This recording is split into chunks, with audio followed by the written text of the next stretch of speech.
Morning, friends, and welcome to the next lecture on affinities of Amphioxus.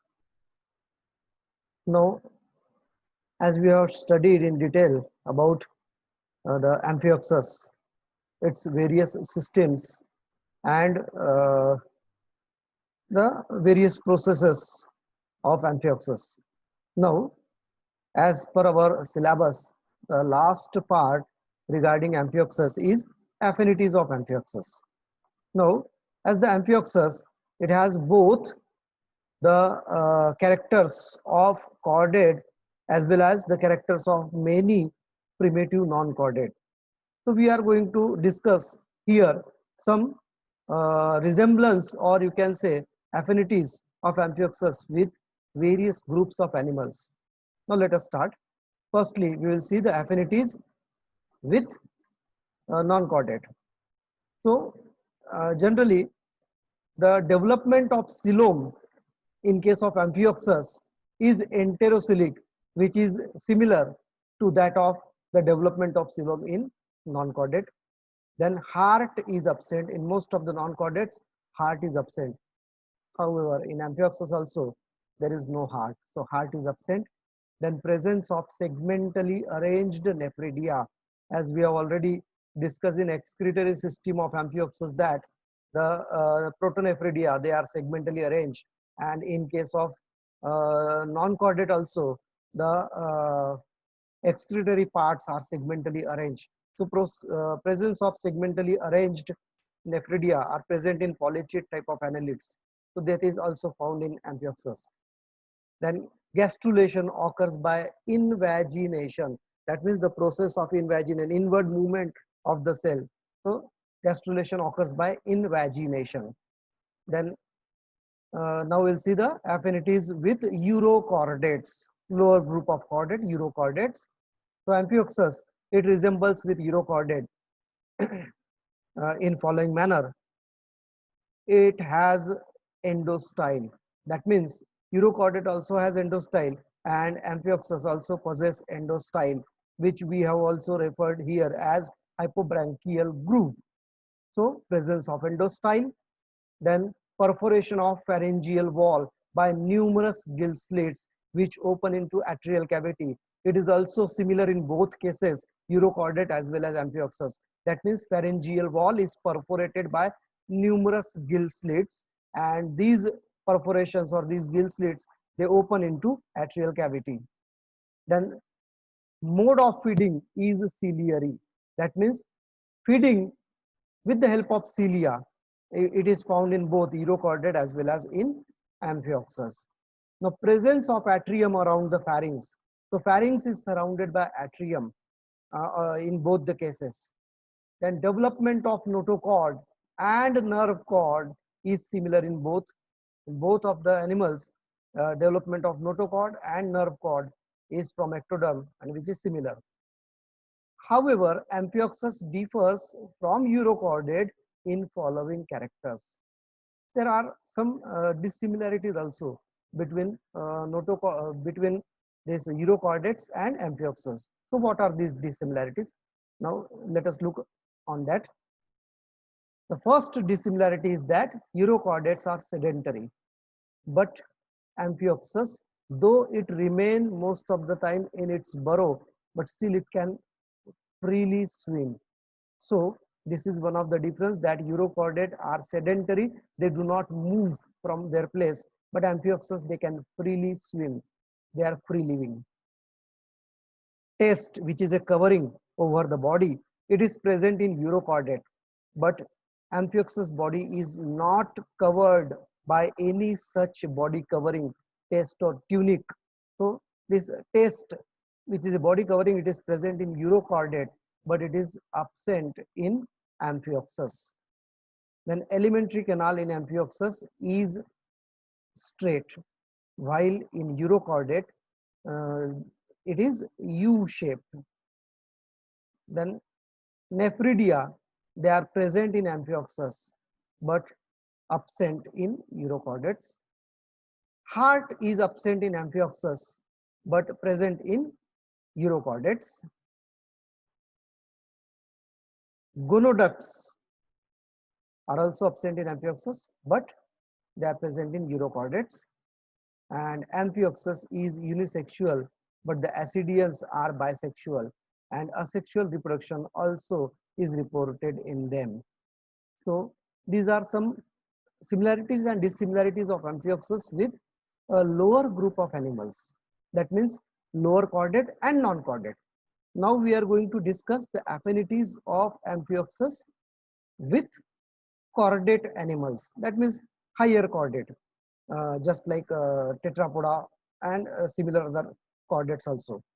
So let us see the similarities and dissimilarities. So firstly, we will discuss similarities of Amphioxus with chordate group. So first point, body is differentiated, body wall is differentiated into epidermis and dermis. However, in higher chordate, it is differentiated into three layers, uh, epidermis, mesodermis, and dermis. Or in this case, body wall is differentiated into epidermis and dermis.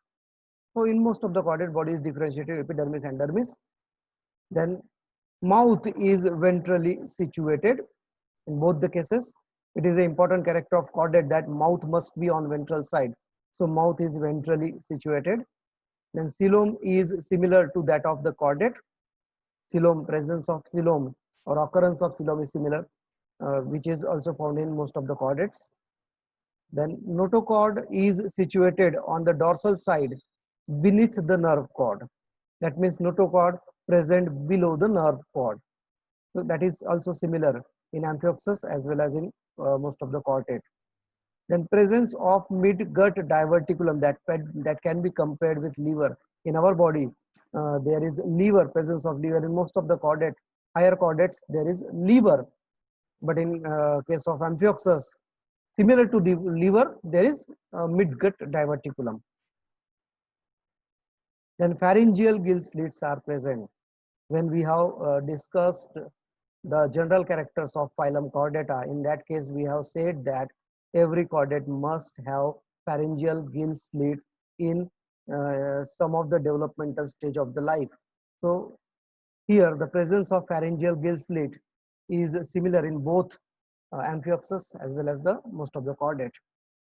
So dorsal tubular nerve cord is also present, and that is also one of the important chordate character, the presence of a nerve cord on dorsal side, and it should be tube-like.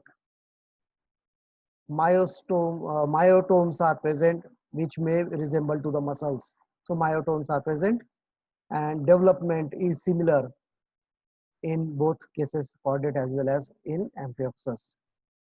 And finally, presence of hepatic system. That means hepatic portal system is found in both Amphioxus as well as in case of chordates. However, this Amphioxus also differs from higher chordate in some characters. Now, what are that characters? So let us see. First one, there is absence of head, brain, and cranium. In most of the higher characters, there are our body is differentiated into head, neck, trunk, and tail. But in case of Amphioxus, we have seen that body has only two parts. One is a trunk, and second one is tail. So here, in case of Amphioxus, there is absence of head. As there is no head, there will not be a brain, and there is no cranium. Presence of single layered epidermis. In case of Amphioxus, epidermis is single layered. However, in most of the chordates, epidermis is multi-layered. Then ciliary mode of feeding. Chordate do not have ciliary mode of feeding. However, Amphioxus has ciliary mode of feeding. And heart is absent in Amphioxus, but it is present in most of the chordate. And presence of atrium around the pharynx, which is not found in chordate, but it is present in Amphioxus. So this also a difference between chordate and Amphioxus. Then presence of colorless blood without respiratory pigment. And we know that every chordate has red color blood having hemoglobin pigment. But in case of Amphioxus, there is no respiratory pigment. So hence, the blood of Amphioxus is colorless. Then absence of special sense organs. There is no special sense organ in Amphioxus, just like eyes, ears, and other sense organs. So they have their sensory, you can say, cells on its epidermis in case of Amphioxus, but there are no specialized sensory organs as that are present in our body, just like eyes, ears, or tongue, like that. Also, there is absence of kidney. So Amphioxus also do not have kidney, and on the basis of all the above discussion, it can be concluded that Amphioxus, it seems to be a simplified or degenerated chordate. That means it seems to be a chordate, but still it is a very simplified chordate, because all the chordate characters are not present, but still it has some similarities between chordate. So it can be seen, it can be said that it is a simplified chordate, but the specialized characters, just like secondary adaptations based on the peculiar mode of life, they are not found in Amphioxus. So Amphioxus is definitely a chordate, but it cannot be placed with urochordate or fishes. Therefore, it is placed near the urochordate as a separate subphylum called as Cephalochordata. So hence these are the affinities of Amphioxus with some lower groups of animals and chordates. Now here we can also discuss some affinities of Agnatha with Branchiostoma, that means with Amphioxus. Now affinities of Agnatha, generally Agnatha they contain cyclostome, main group is cyclostome. So the chordate characteristic of cyclostomes are clear cut. They represent most primitive members among living vertebrates. The similarity of several features of Ammosid larva of lamprey with Cephalochordata, that means just like Amphioxus, it indicates the primitive relationship between cyclostomes and branchiostomata. But the adult cyclostome have certain specialized as well as degenerated features as adaptations to a parasitic habit. So, thus, the affinities of cyclostomes may be best described by discussing their primitive characters, their advanced characters, their specialized characters, and some degenerated characters as under. So, here we are going to discuss the resemblance of uh, cyclostomata with branchiostoma. The adult cyclostomes and branchiostomata have many characters which are common in them. So let us discuss such common characters. There is lack of jaws. Both are lacking the jaws. That means they both have no jaws. Exoskeleton is also absent, and paired fins are also absent. And also the gonads are without gonoducts. So the adult cyclostomes and branchiostomes, they both do not have jaw, they do not have exoskeleton, also they don't have paired fins, and they also lack the gonoducts. Then persistent and continuous notochord is found in both. So throughout the life, they contain notochord. However, in higher chordate, that notochord get modified, or you can say differentiated into vertebral column. But in this case, throughout the life, they have persistent notochord in them in both the cases. That means in cyclostomes and branchiostomata. Also, the segmental muscle blocks or myotomes are present in both. Then numerous gill slits are found in pharyngeal region, and straight and simple alimentary canal. That means alimentary canal is straight and simple in both the cases. Dorsal and ventral roots of spinal nerves, they separate in lamprey.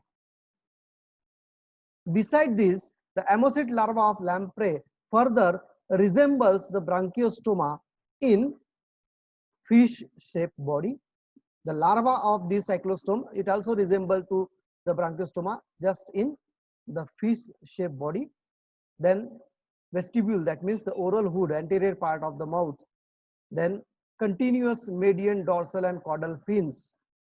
Also ciliated gut, that means digestive system ciliated, and microphagus filter feeder, that generally they feed on very small size particles by filter feeding, and endostyle functions in feeding. So all these are the various affinities of Agnatha and Amphioxus. So with this, the half part of your first unit is completed. So this is about this is all about the Amphioxus. In further lectures, we are going to study the series Pisces, and in that series Pisces, we are going to study Scholodon. Okay. So till then, thank you.